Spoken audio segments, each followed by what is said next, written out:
I got a place of my own off campus.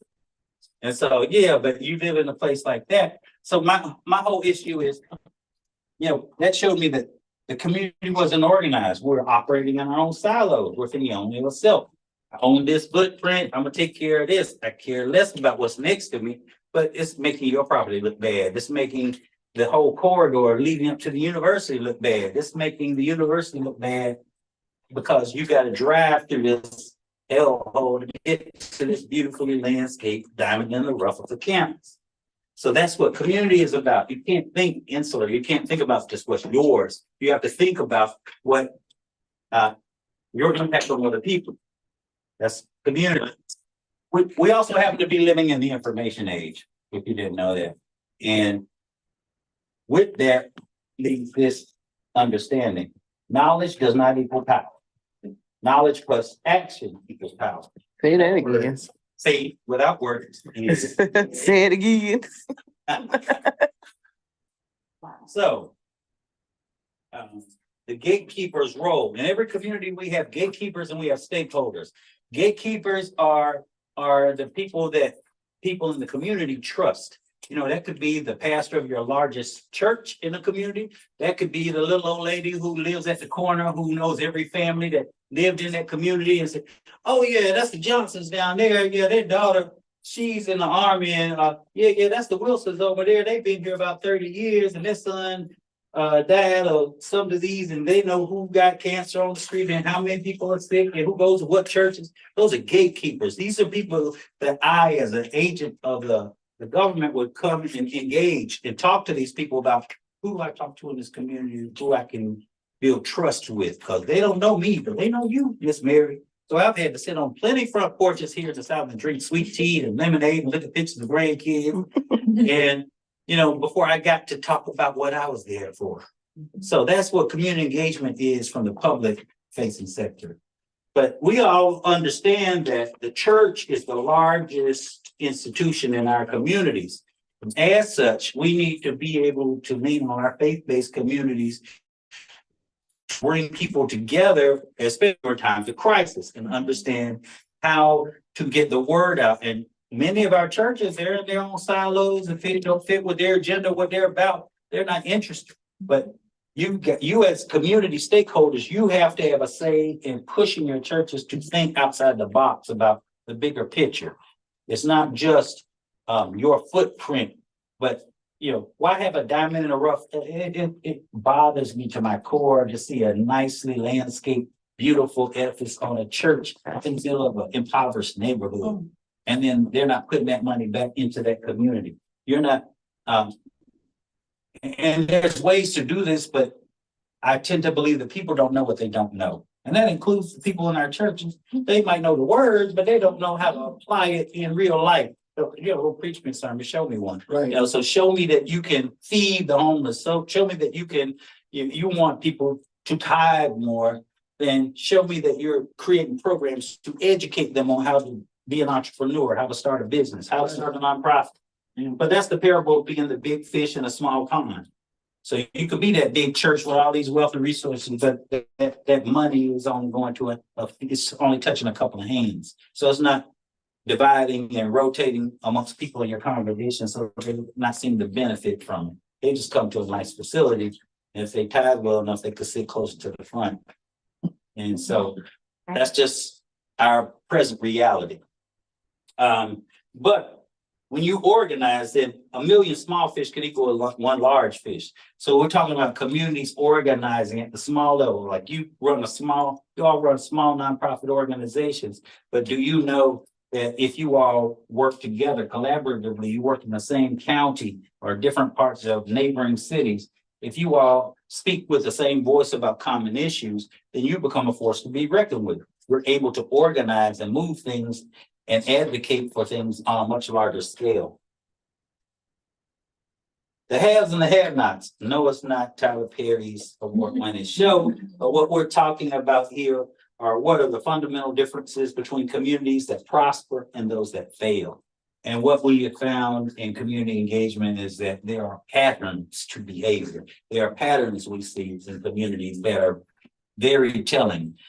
every community, wherever you are in this nation, there are communities that are where you're gonna find more crime, where you don't want to be caught when the street lights come on late at night. You don't want to be on that side of town. Everybody knows a community, and there's names for them, but where you can go into the little corner store and find 20 different flavors of malt liquor and weed paper and the little jail paper. You can find that at the counter, but you can't find fresh fruit or things like that. And so when I was an undergrad at Fort Valley State, I wrote a position paper called the honey bun theory. And that was based on the premise of the little duplex I stayed in with my roommate. I stayed across from a little corner, good convenience store. And I just would go in there from time to time to buy something to drink, buy a candy bar or something like that. But I saw two little kids walking out eating honey buns. And I said, I think only Black people eat honey buns. I've never seen anybody other than Black people eat a honey bun before. And so I drove my roommate who stayed in Gwinnett County, which is half outside of Metro Atlanta, drove him home before I went home on one weekend. And I stopped at a convenience store in that community, and they had fresh fruit on the counter. I mean, you get bananas, or they didn't even have honey buns in the whole store. They had bear claws and data. So I was like, wow. The little Debbie had conspiracy against support Black community. No, but I really do think that I said are only certain snacks and high sugar content only made for poor communities. It made me think seriously about the marketing to our communities. I said you can't find Mad Dog 2020 and Boone's Farm and certain affluent communities, but you can find every flavor under the sun, the Thunderbird and all of that in even little hood stores. So I was like, that's interesting. How you market things to certain communities is not because it's like the chicken and the egg comparison. It's like, are these goods and services in this community because this is what people want, or is it because this is what you want them to have? You understand what I'm saying? So you have to think of the bigger picture of community. And so if you're talking about having a healthier, thriving community, you have to be intentional about going to these stores that service the least of these are more politically underserved communities and demand better. And that's how we make change in our communities. Everything is debatable. Everything can be approached, and there are certain predators that business types that are predators on our communities. Like there's certain franchises you only find in our communities. I've never seen a church's chicken in an affluent community. So what's it about the quality of their chicken? It's always where poor people live. And the people that eat there usually look like they're suffering the health ailments of eating church's chicken all the time, if you know what I'm saying. I'm saying, so what was fed to us, it's a cycle. And you have to look at community through the lens of what is being offered to your community of quality. That there are a few grocery stores that have fresh produce. All of the poor grocery stores, that the lower chains that smell like spoiled meat when you walk through the door, that are in our communities, don't offer the same quality of healthy food. And so is that because this is all they could afford to open in our communities? Think broadly about that and think about how you could collaborate with these chains to demand better, to demand something different, healthier, or create your own. And that's what this whole concept is about with all these grants and things. These are signs of an unstable community that might be familiar to many of you, like the check cashing places, liquor stores on the corner. Like I said, the rolling paper right there at the counter, or every kind of grape flavored weed wrap and things like that. Things that I said, well, that's a whole nother industry that is now thriving based on a certain niche of the community. And we don't need those title pawn stores and things like that in pawn shops that you find in our communities. It's because I sat in on a city council meeting in the town of East Point, which is in Metro Atlanta, and there was this restaurant franchise that was a popular intersection, but the restaurant franchise was a Hardee's, and they went out of business there. So there was a proposal to buy that property, and the people who were not of this ethnic group, and not of them, they were of another persuasion, and they were of Asian persuasion. But they moved into this, they came into this meeting with the idea of, they had a proposal, they bought the property, and they said they were gonna turn it into a laundromat, check cashing place, and hot wing shop. I was like, wow, the trifecta.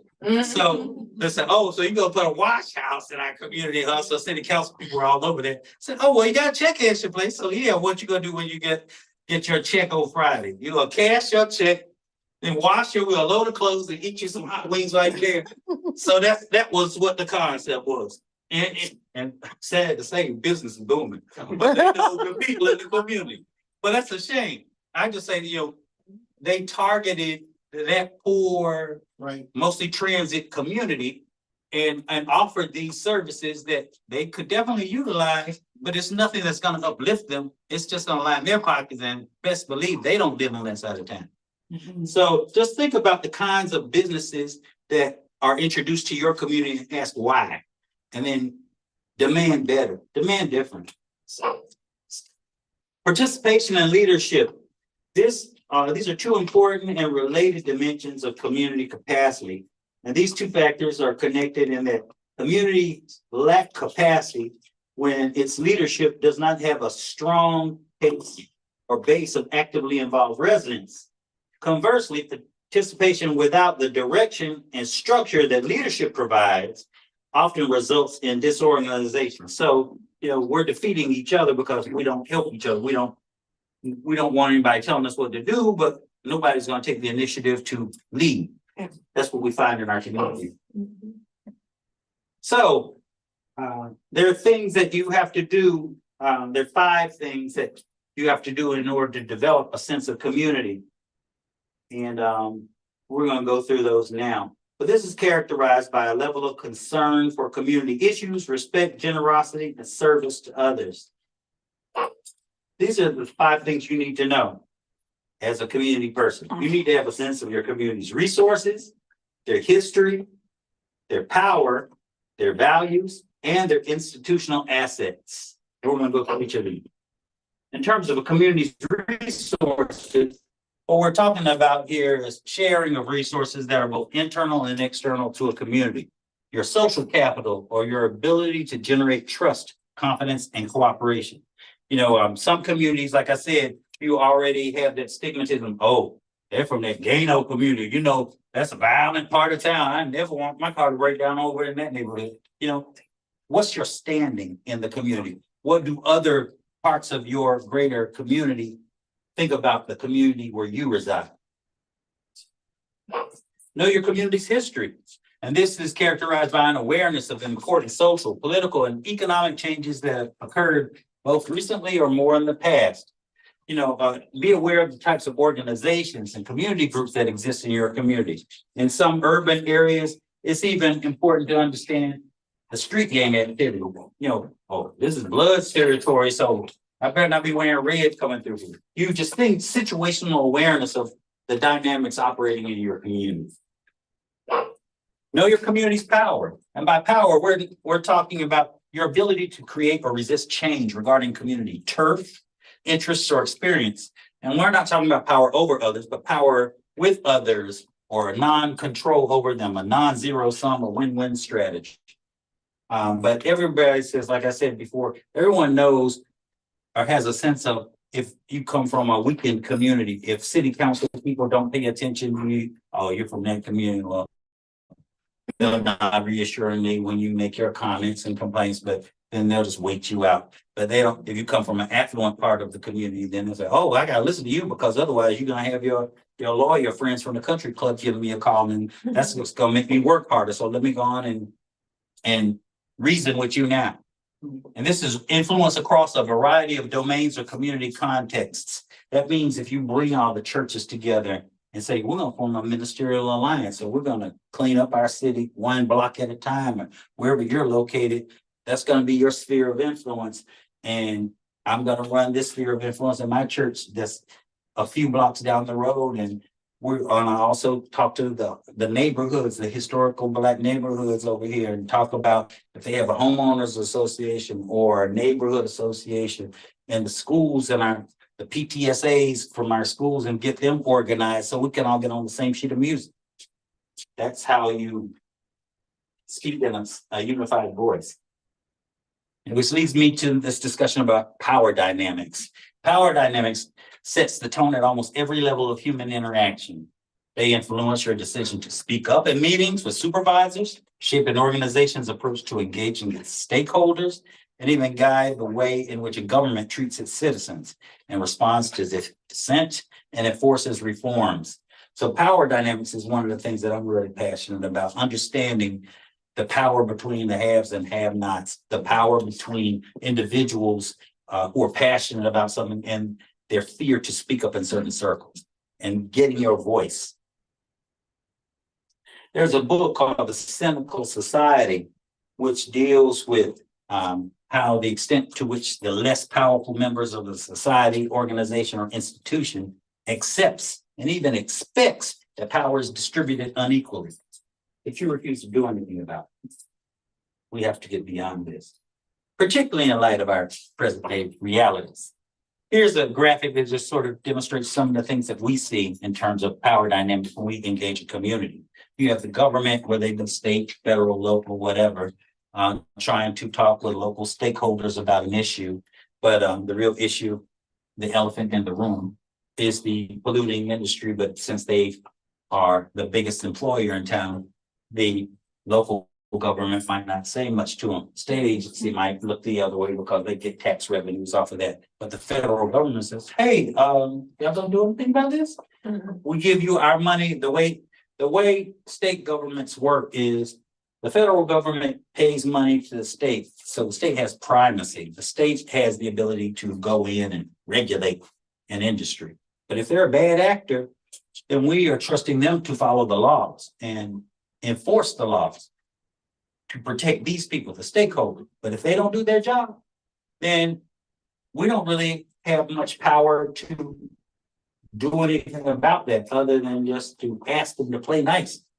So you as stakeholders, you have to really get our attention by complaining that, hey, these guys aren't doing their job. So we need you as the federal government to come in and make them do their job. Back to power again, the relationship between power and passion. There are 4 quadrants. It's to deflect, to defer, to dismiss, and defeat. Notice in any of these quadrants, does it say community wins? So communities exhibiting high power and high passion are a force to be reckoned with.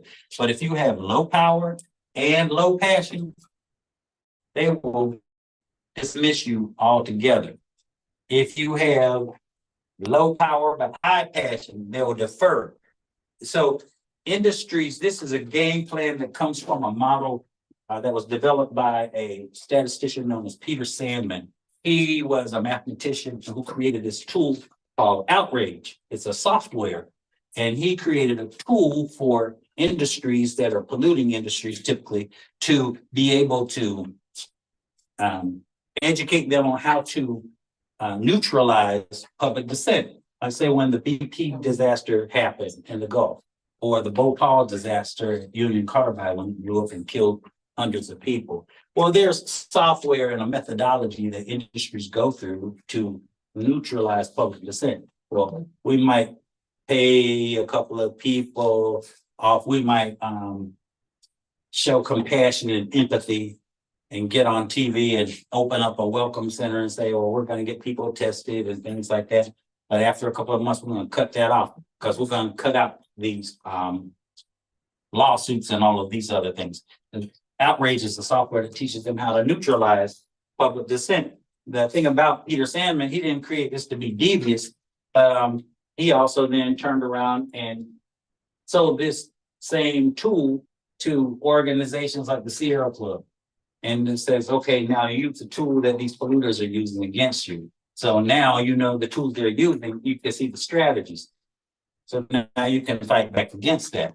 But still, that's just a tool to make money. But I think it's disingenuous that you would first try to let polluting industries harm people and then make them think that they're getting their ideas addressed, but you're really just stringing them along. And what we find in communities like that have environmental issues, that they might be there. You might have one lone person who's passionate about an issue in their community. And when they get burnt out, there's nobody taking up the rear because you're volunteering. You're spending on your own time, your own money, and all of these things. But that's why this is such a great time in the environmental justice movement, because there's monies out there or grants that you can actually have a staff and you can organize and you can, it won't just be one person sitting at their kitchen table, fussing over, they need to do something about some environmental eyesore in your community. In terms of the next thing you need to know in your community, is your community's values.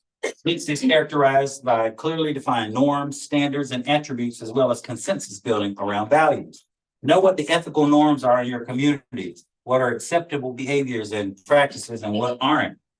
In some neighborhoods, some homeowners associations, it's just not acceptable for you to move into a community that has all earth tone homes and you like the color purple, so you're going to paint your house purple. You can't have a purple house in a community full of beige houses. It's just against the norm, right? Or in my community, everybody manicures their lawn. They mow it every 2 weeks. I see your grass getting more than 2 inches high. I'm knocking on your door. What's up with the grass? Getting a little tired. Oh, I've been working. Oh, I broke my leg. I ain't been able to push it. Well, you better pay somebody, man, because we can't have you looking bad out there. That's a norm. Even in communities that are ravaged with gang violence, they even have their own norms. Some gangs, like in places like Baltimore, they agree not to even war with each other on Sundays out of respect for the churchgoers. So it's like, okay, well, I ain't gonna kill you today, but when Monday comes, don't be on the streets. So, know your community's institutional assets. What are we talking about here? Churches with large congregations, even a lot of churches. That's an asset. Access to main transportation thoroughfares. If you're off of a main highway or a river system that's navigable, that's an asset. High numbers of homeowners, that's an asset. If you have residents that have lived in the community for decades, that's another asset. You have a community where it's like the oldest Black community and all the retired Black school teachers come from that community, they still live in that community, that's an asset to you. So learn how to inventory your assets and look at what are the things that are positive about your community. If you have schools in your district or you have an HBCU or something nearby, that's an asset to your community. This is how you document this in a grant so people understand what it is that is valuable about you. You could be the first, understand the history and understand the history of your community. Understand if you're like the oldest Black community. Or the first residential Black community in your town, where they allowed Black people to settle that are single family homes. So I'll close this part of it by sharing this Chinese proverb. If you have a 1-year plan, grow rice.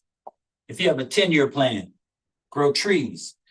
But if you have a 100-year plan, grow people. And what I mean by that is not only physically grow the population, the size of your population, but grow them mentally, grow them in the ways you want them to be educated. I like to say that anything that is sustainable in life must mimic a pattern that's already found in nature. You don't just get apples if you want apples. You have to start with an apple seed and put that seed in fertile soil. You cover that soil up and you water it, and you let photosynthesis and sunlight interact with it, and it will grow into a sapling and eventually into an apple tree, and at some point in the future, harvest a fruit. So I use that analogy to talk about anything you want to grow. If you want to, when we were working at the Savannah Riverside community, they were trying to develop this thing called the nuclear workforce.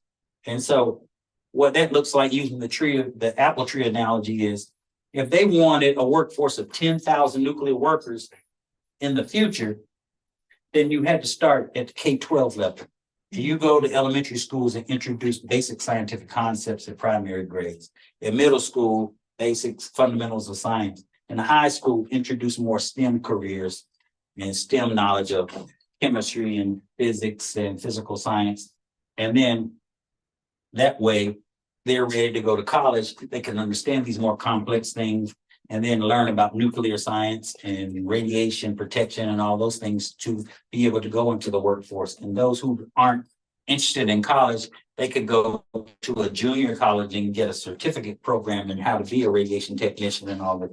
But you don't just start with a grown adult and say, okay, I'm gonna go from bagging groceries at Piggly Wiggly to being a radiation technologist. You could do that, but it's easier if you start with a seed and grow over time to meet that need later. And so as a result of taking that process, then you have a bigger pool of local people to give these jobs to rather than importing people from other parts of the country. When they were building the 2 reactors at Plant Vogtle across the river from Savannah Riverside in Burke County, all of the guys who worked on the welding, nuclear welding, they came from the Northeast, New Hampshire, Connecticut, places like that. And they would sleep in RVs and renting whatever spaces were available. There wasn't even enough place for them to stay. But do you know a nuclear welder makes $75 an hour? Can you think of any other job in that part of the state of Georgia, South Carolina, making that kind of money?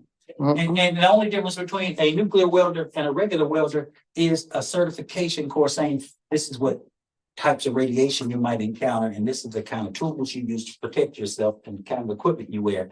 And you get a certificate that you're making $75 an hour.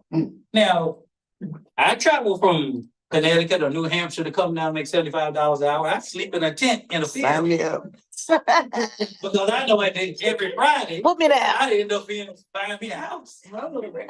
But I mean, so you got to think like that. But I tell the local officials in that community, I said, when they build these new reactors, you're gonna have to hire new staff to work there. Not only are they gonna need jobs, where are these people gonna live? Are you prepared for that? Have you talked to developers about, hey, we need some more apartment complexes out here?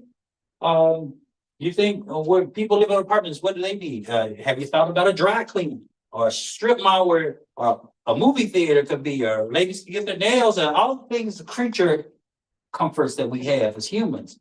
You know, wherever you see certain stores, there are always a cluster of other stores that complement that. Have you ever noticed that? Wherever you see a Publix Plaza, you see a Party City or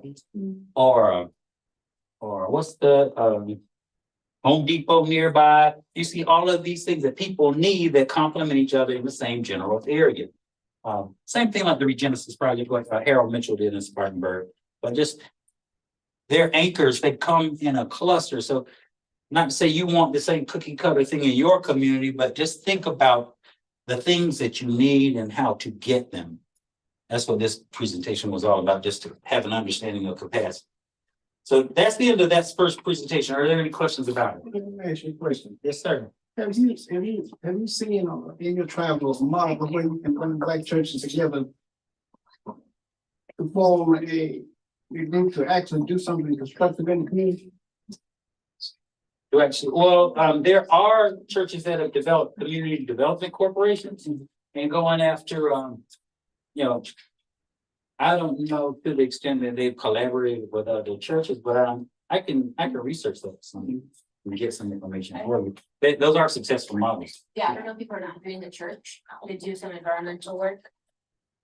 In the Bronx, there's the Northwest Bronx Community Energy Coalition, and there's also the Black Church Food Security Network. Any other questions?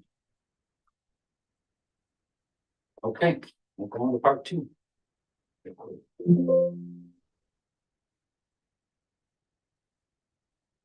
All right,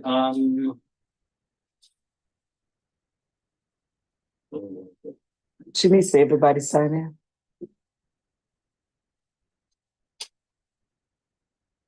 all right, I'm gonna share with you the resources.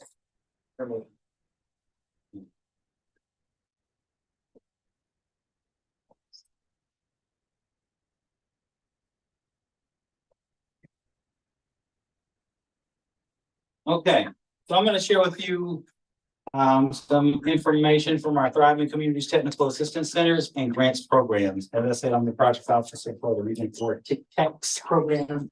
thriving communities, technical assistance centers, EPA Gen 4.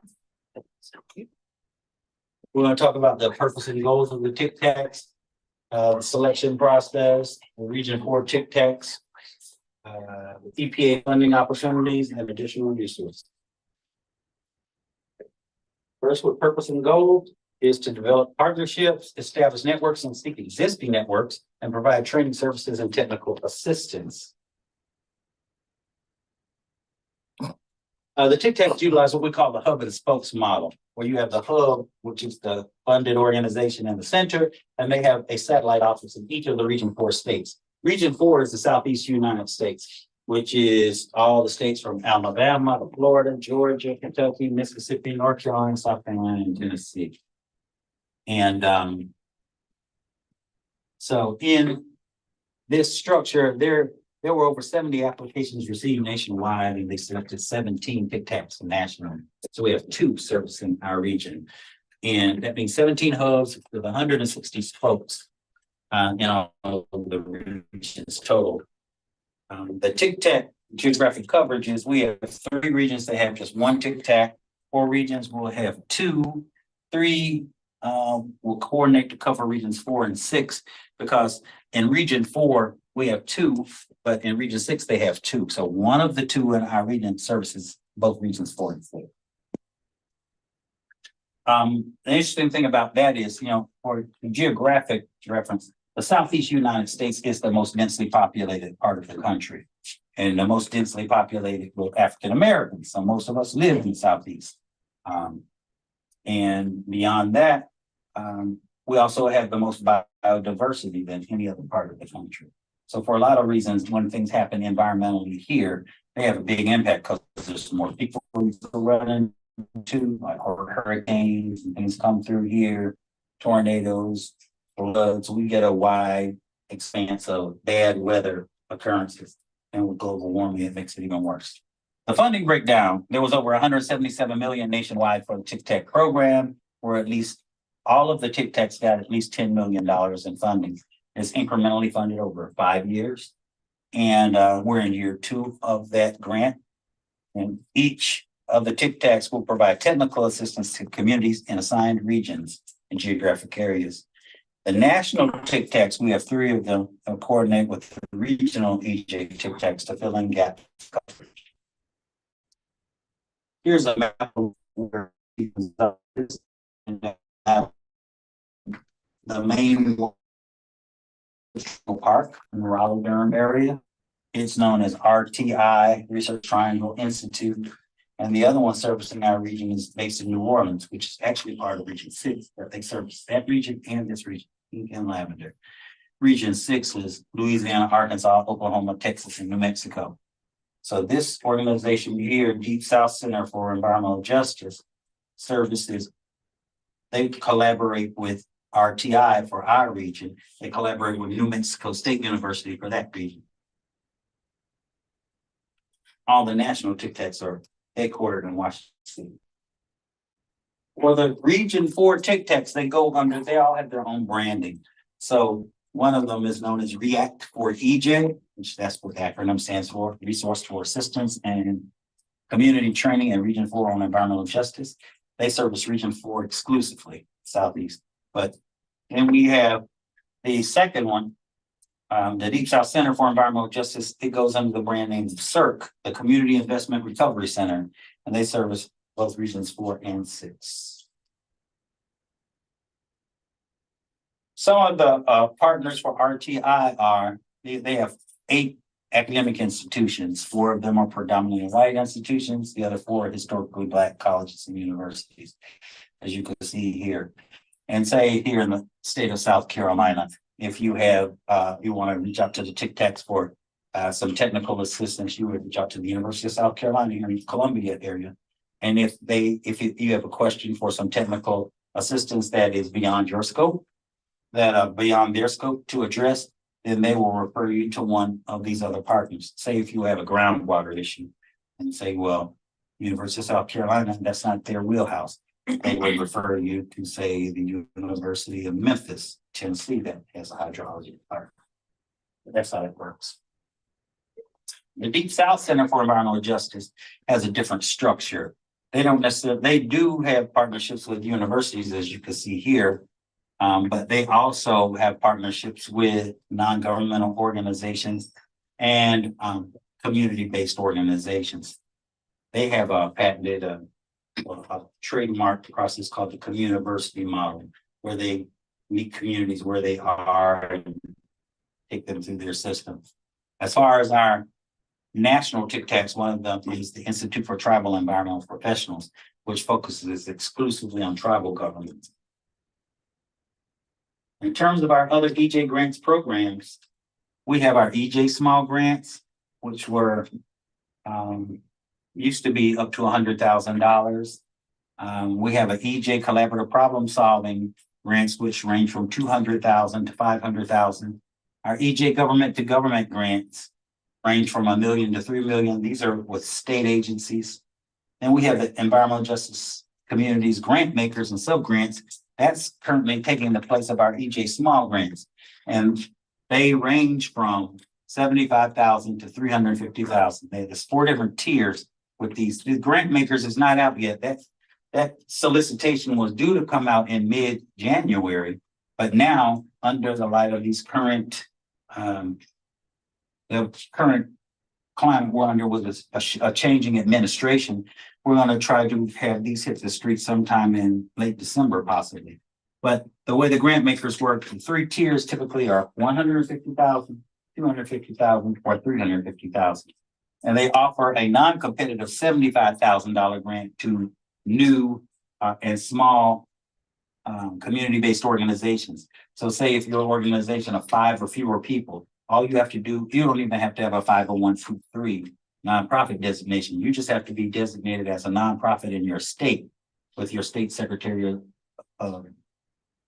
state's office. If you're identified as a nonprofit, you don't need a fiduciary sponsor, but you can apply for a non-competitive $75,000 grant, which is good money for seed money for bring, like a planning grant together to bring people to the table to talk about a common issue.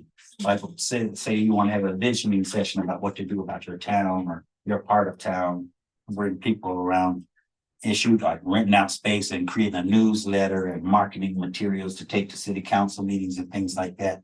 That's excellent for that. But and then we have our environmental justice, climate justice, community change grants. They come in 2 tracks. Track 1 is $10 to $20 million, and track 2 is $1 to $5 million. So we have several of those that have been funded, and those are being funded on a cyclical basis until we run out of money. We've already issued our first batch of them. I'm currently assigned to review one of them now out of the next batch, and then we got another batch that just were recently awarded. The collaborative problem solving grants deal with EPA's 7-point steps to collaborative problem solving. This is about $44 million, 50 awards of up to $500,000 each to nonprofits, and 33 awards of up to $150,000 each for nonprofits with less than 5 employees. This 7-step collaborative problem solving process deals with identifying a problem, gathering information, analyzing the situation, generating possible options, evaluating the feasibility of ideas, reach a consensus, and develop a plan and implementation. So it's like a planning grant. It's a cooperative agreement between your organization and the EPA. But say you got a big picture idea and you just don't know how to bring people to the table.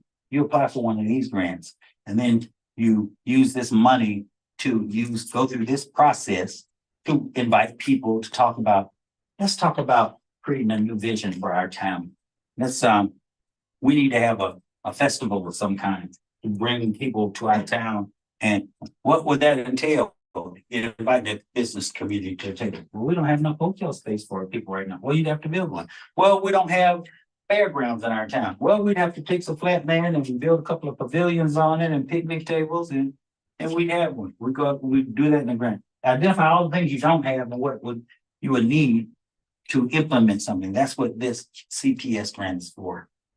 And this one is the one that's not available yet, is that correct? This is not available. No, this Grantmakers is not available yet. Oh, but this is the this is cyclical. We've already completed this one for the cycle. Next one comes out next spring, I believe. But you can do the same process with one of the Grantmaker grants. The Grantmaker was the one I was referring to.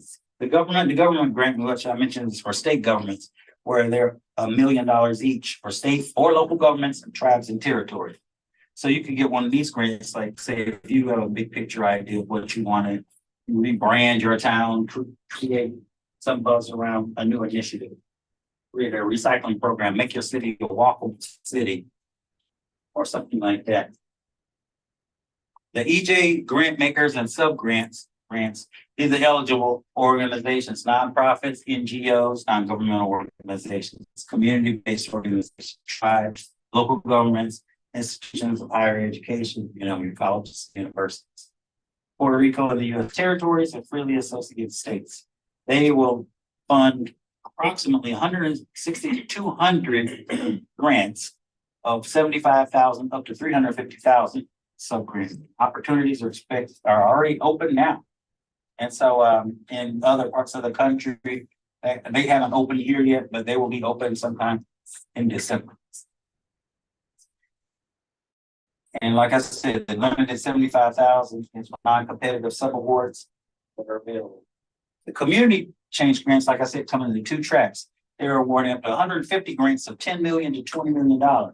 You can do a lot with that. So one small town could apply for these funds, or a couple of towns or a couple of counties going together and say, hey, we got to fix our infrastructure, and our infrastructure ties into yours. So let's build infrastructure. Let's expand. A lot of these rural communities have infrastructure in the downtown area, but as the city gets annexed and property further and further out, people are on sewer and septic systems.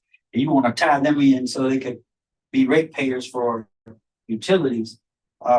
You can then go after funds to extend the water line, extend the sewer lines, the infrastructure, so that people can have access, and you can then have more houses and residences on your tax rolls as a township, because people are now tied into water and sewer. Track 2, they're going to fund 20 grants of $1 to $3 million each. This is open applications. The technical assistance closed on November 21st, but these are still open now for track 2, $1 to $3 million for smaller projects. You can still do about $1 to $3 million. So to save you some time, I created this flow page here. If you scan with your smartphone, it will take you to a flow page, which is just do that one QR code. It will show you links to all of the resources I just shared. And so you can go to the websites of the Tic Tacs, whether it be RTI or the Peak South Center. Just click on the little links on it. It will take you to those websites, contact information. That's something that I brought to the agency. I am my experience in doing community engagement is I see that, every community that we talk to, even our poorest communities, everybody has got one of these, but how poor they are. So I say, technology, not just used to, government slow to change. So we always used to make our fact sheets and print them out on black text on white paper, real boring, text heavy, no pictures, no images. But I said, we have a lot of transit communities. A community that we were at 5 years ago could have changed. We have migrant farming communities, so they no longer speak English in the community they used to.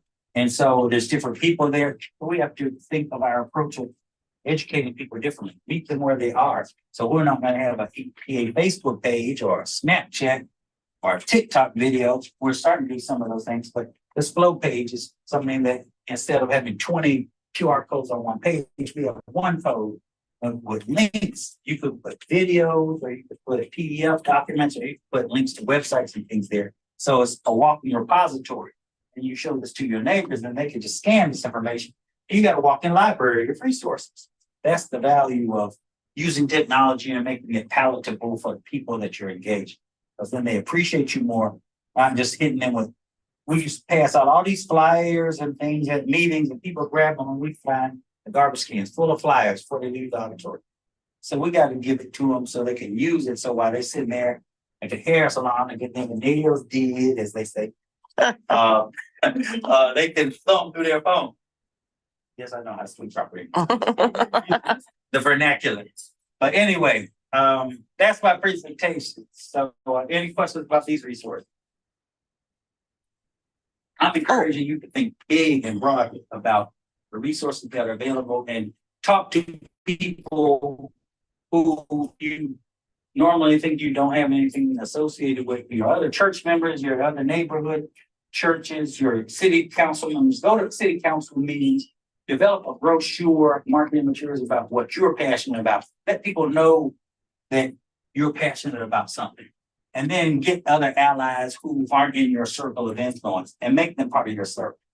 Because when other people are using your voice in rooms that you are not a part of, I'll say, what you mean there's somebody in this town interested in a recycling program? Oh, we got some, they got money that you can't get. City councils can apply for certain things like brownfield grant that you can't. But what you could do is say, hey, Mayor, you heard of EPA brownfield program?